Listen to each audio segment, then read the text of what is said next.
So the point of this channel mostly is going to be to make fun of crazy people on the right, people who say racist things, or, religious fundamentalists, people who deny outright obvious facts.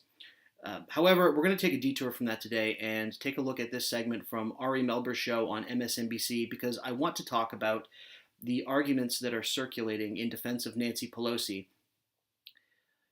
There are a lot of people in the Democratic establishment who are insistent on installing her yet again as Speaker of the House, and I think that that would be disastrous. I think we've just been through a change election, and I think the Democrats need to find a way to demonstrate that they can bring change, not just more of the same, or they'll face a backlash from the electorate that will benefit Trump going into 2020.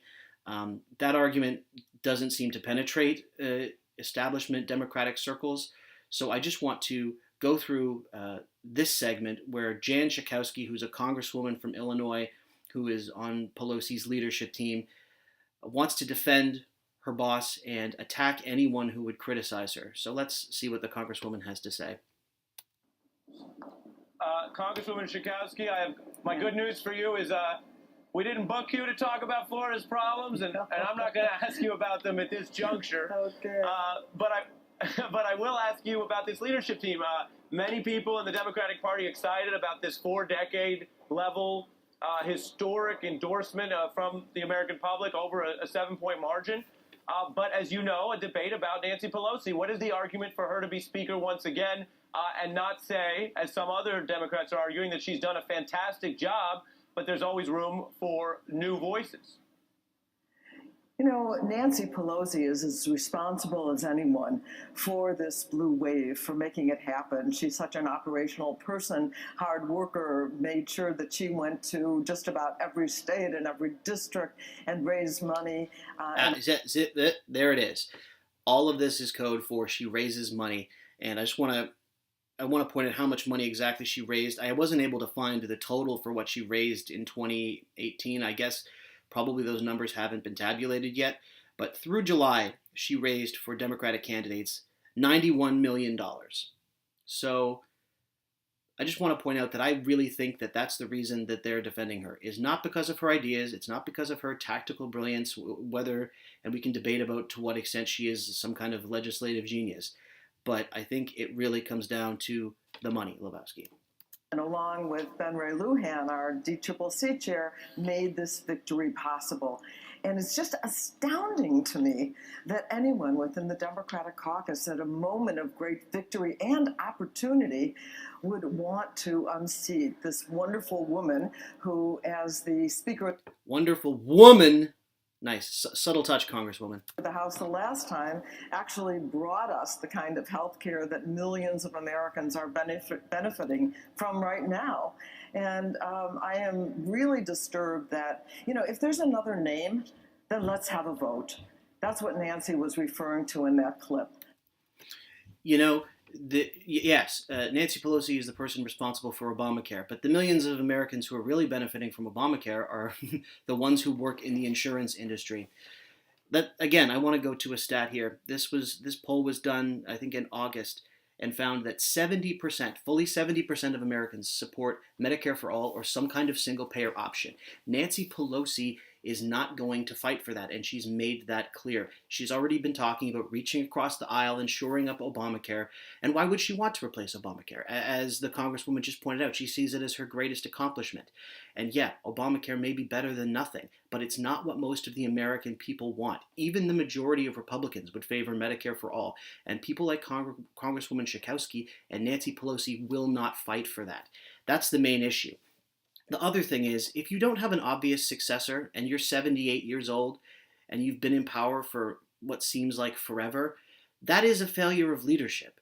One of the responsibilities of leadership is grooming someone to succeed you, because sooner or later we all move up or out, and there has to be someone to take your place. Otherwise, it damages your organization. So if you care more about your party and your country than you care about yourself, you would groom a successor. Nancy Pelosi has not done so. The people around her are all in their 70s, and that's a failure of leadership, not a defense of her leadership.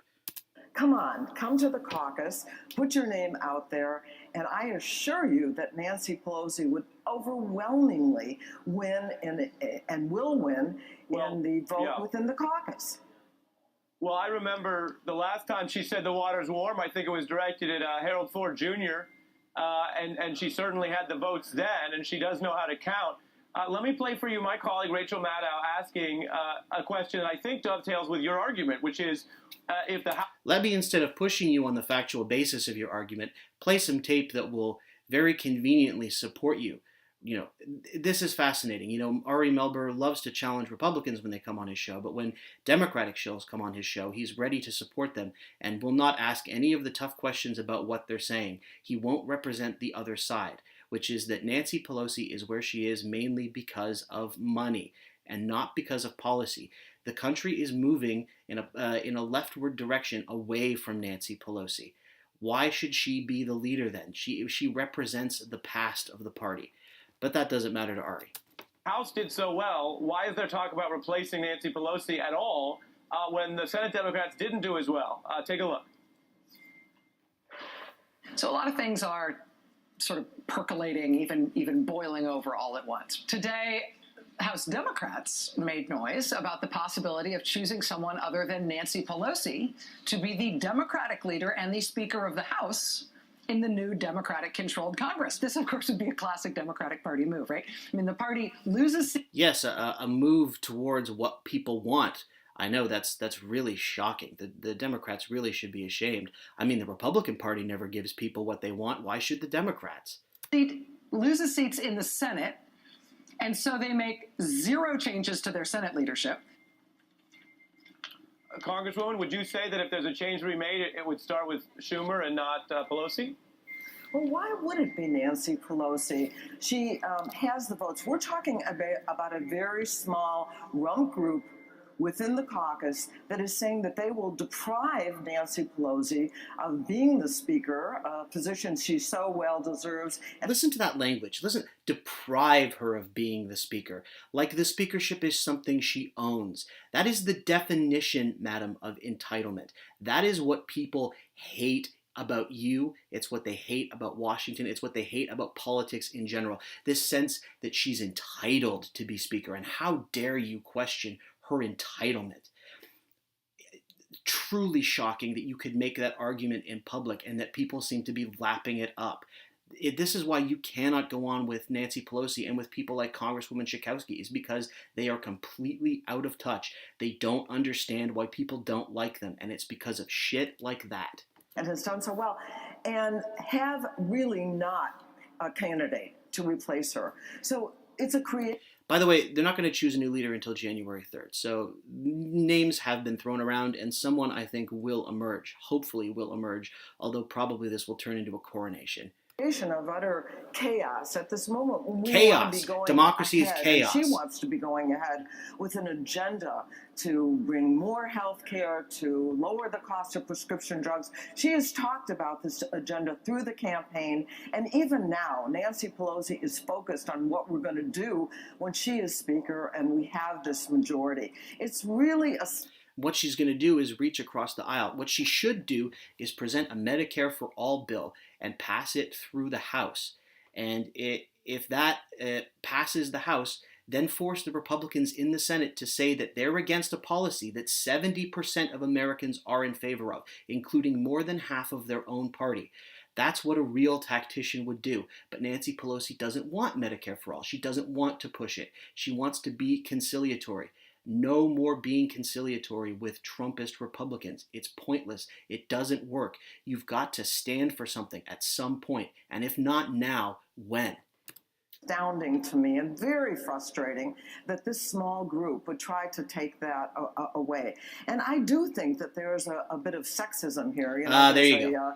A trending hashtag 5 white guys. Probably a hashtag you invented.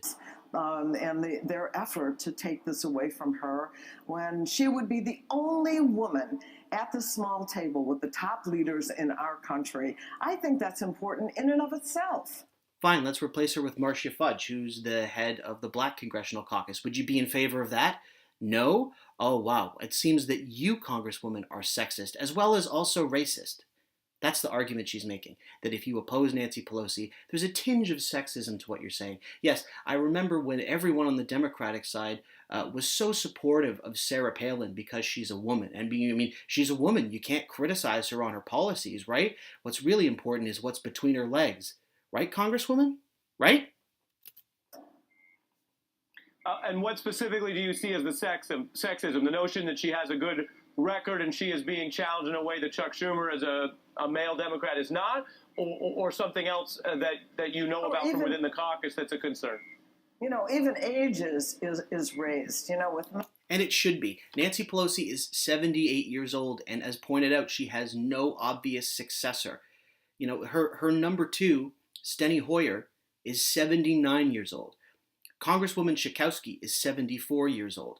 Why is a party that's trying to mobilize millennials and people of color run by a bunch of white people in their 70s, going on 80s? I think that's a perfectly fair point to raise. It's not something you're allowed to say on television, but really, when you're 78 years old, you have to be thinking about the end of your career. You're not going to be here in 6 or 7 years. You're going to retire at some point. Are you going to die with the gavel in your hand?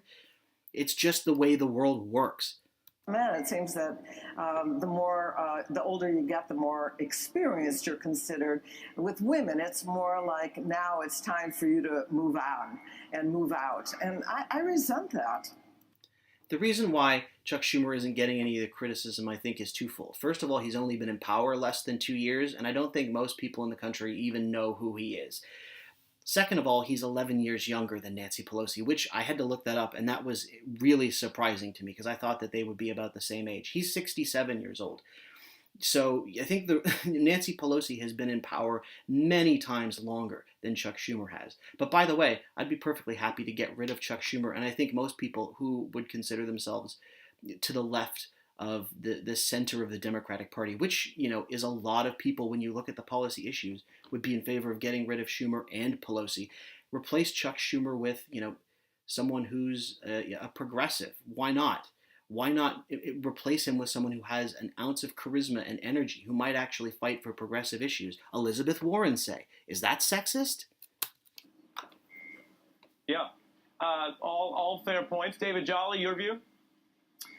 I do think it's time for a change. Look, I'm not inside the Democratic caucus. I'm no longer a Republican. I just think that after an election that was about change. What are you at this point? I'm an independent. I'm just putting my analyst hat on and suggesting that I'm surprised after this election. I think there's an opportunity missed for Democrats not reaching for change. And what I mean by that is the inspiration seemed to come from Beto. It came from Gillum. It came from Abrams. And the leadership team of 10 years ago surprises me. And what I would point out is... Let me put you on that briefly, David. Yeah, I'm going to put you on that. Sure. You just named people, though, I think, to Congresswoman Schakowsky's point, who lost. Beto didn't get the promotion. Thanks for pushing back on the guy who's making the sound argument here. Yeah, those people all lost.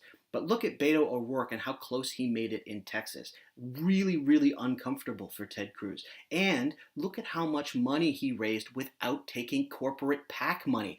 Corporate PAC money is what has elevated Nancy Pelosi to her position of leadership. If you don't raise money in the Democratic Party, you will not get on the leadership team, period. That's the core problem here. But you see, inspirational candidates like Beto O'Rourke are showing that you can generate mass interest and raise record levels of money if you inspire people, if you promise to fight for the things that they actually want rather than fighting for corporate donors. That's the real fight that's going on in the Democratic Party right now. That's why Nancy Pelosi needs to go. And also because of the point that David Jolly just made, which is that if you don't give people change when they're asking for it, you will face backlash. And the Democratic Party will again be saddled with the reputation of being as bad, as corrupt as the Republican Party, and people will throw up their hands in disgust, and they will throw another brick through your window like they did with Trump. Don't make the same mistake again. But of course, the Democrats are going to make the same mistake again. Finally, I just want to skip ahead to one last point that the Congresswoman makes, which is an outright laughable lie. And I want to refute that because it's really, really important for people to understand this, and nobody in the mainstream media is really talking about it. She is the best qualified, and the people who brought us to this victory in the grassroots are supporting Nancy Pelosi. They want to see her, that woman, that skilled woman, the best fighter that we have, the best progressive that we have, to be our leader. And I think some of these renegades will find that there's a price to pay within their own constituencies for challenging her, not in the way that let's have a real vote, let's have a head-to-head fight, let's have an honest, democratic, small d election. No, they want to just deprive her of it, and there is no way out for them that I can see because they don't have a candidate. Again, the election will be held on January 3rd. This is like people deciding they want to publicly announce they're running for president. It takes time for them to get their ducks in a row and also to pick the opportune moment to announce their candidacy. Of course, there's horse trading going on behind the scenes. It's incredibly disingenuous for the Congresswoman to act like that's not how things always work. But to the core of what she said, that the grassroots supports Pelosi, okay, there was a poll done, a couple weeks ago, and I'll link to this in the description. Nancy Pelosi has a 23% approval rating among Democrats. That is her approval rating among people who are on her side. And she's got an approval rating among Republicans of about 0%. And let's be generous and say that independents, it's 10%, somewhere in between the two. Or even, let's say it's 23%, a quarter of independents support Nancy Pelosi to some degree. That is pitiful. There is no grassroots movement to support Nancy Pelosi. There will be no backlash. More people within the Democratic Party want her gone than want her to stay. So that is a flat-out lie that, of course, the Congresswoman will not be called out on at all. She's allowed to say whatever she wants, and we just have to sit here and accept it because MSNBC loves that Nancy Pelosi raises big money and uses that money to buy ads on their network. The people who want Nancy Pelosi are billionaires and corporate interests because she takes their money and spreads it around the Democratic Party like a virus and infects the Democratic Party with corporate cash. It's time for the Democrats to stand and win and fight on their ideas,